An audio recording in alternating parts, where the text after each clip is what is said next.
Marcus Aurelius, the philosopher-emperor. In the heart of the Roman Empire, during a time of both glory and turmoil, there lived an emperor unlike any other. He did not seek power for pleasure, nor did he rule with an iron fist. Instead, he ruled with wisdom, patience, and a deep love for philosophy. His name was Marcus Aurelius, and his legacy endures not through military conquest alone, but through the timeless wisdom he left behind. Marcus Aurelius was born on April 26, 121 AD in Rome. From an early age he stood out. He was thoughtful, intelligent, and unusually serious for a child. Raised in a wealthy and noble family, young Marcus was exposed to the best tutors and education that Rome could offer. But while many Roman elites sought luxury and fame, Marcus was drawn to something else: philosophy. When he was just a teenager, he was introduced to the teachings of Stoicism, a Greek school of thought that emphasized virtue, reason, and control over one's emotions. It resonated deeply with him. Stoicism taught that true happiness came not from wealth or success, but from accepting the natural order of the world and striving to live with integrity. These ideas would shape the rest of his life. Marcus's talents did not go unnoticed. The reigning emperor Hadrian saw great potential in him and arranged for him to be adopted by Antoninus Pius, Hadrian's successor. It was a Roman tradition that emperors often chose their heirs through adoption, selecting the most capable rather than relying on bloodlines alone. Under Antoninus's guidance, Marcus learned the art of governance, military strategy, and statecraft, all while continuing his philosophical studies. In 161 AD, after the death of Antoninus Pius, Marcus Aurelius ascended to the throne as Emperor of Rome, sharing power initially with his adoptive brother, Lucius Verus. Though Rome was at the height of its power, Marcus's reign was anything but peaceful. He faced wars, plagues, rebellions, and political intrigue. Yet, through it all, he remained steady, calm in the face of chaos. One of the greatest challenges of his reign was the Marcomannic Wars, a long and brutal conflict against Germanic tribes along the Danube frontier. Instead of ruling from the comfort of Rome, Marcus led his troops personally, enduring the same hardships they did. He spent many years in harsh, cold camps where the sound of clashing swords echoed through forests. It was during these long campaigns that Marcus wrote his most famous work, Meditations. These were not meant for publication, but were his private thoughts, reflections, and philosophical reminders. Written in Greek, the language of philosophy, these writings show a man constantly striving to be better, to remain just, and to accept fate with grace.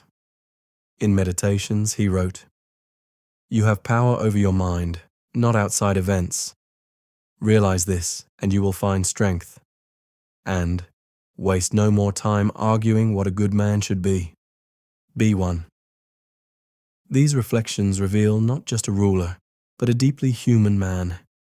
He was aware of his own flaws, struggled with doubts, and wrestled with the weight of responsibility. Yet he never abandoned his principles. Back in Rome, the empire was plagued, literally. The Antonine Plague, believed to be either smallpox or measles, swept through the empire, killing millions. Marcus did what he could, organizing relief efforts, ensuring public order, and sacrificing personal comfort to serve his people. He never let despair cloud his duty. Despite the external and internal hardships, Marcus continued to rule wisely. He passed laws to protect slaves from cruelty, promoted education, and resisted the temptations of absolute power. He believed that an emperor should serve the people, not himself. Yet not all of his decisions were perfect. His greatest mistake, many historians argue, was naming his son Commodus as his successor. Unlike his father, Commodus lacked discipline and was more interested in personal glory and entertainment than in governance or philosophy. Marcus, perhaps blinded by paternal love or worn down by years of service, hoped that Commodus would grow into the role. Sadly, he did not. In 180 AD, while still on campaign in the Danube region, Marcus Aurelius fell ill. Surrounded by his loyal soldiers, far from the luxury of Rome, he died at the age of 58.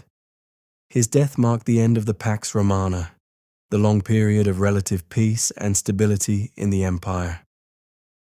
But though his body perished, Marcus Aurelius's spirit lived on in his writings.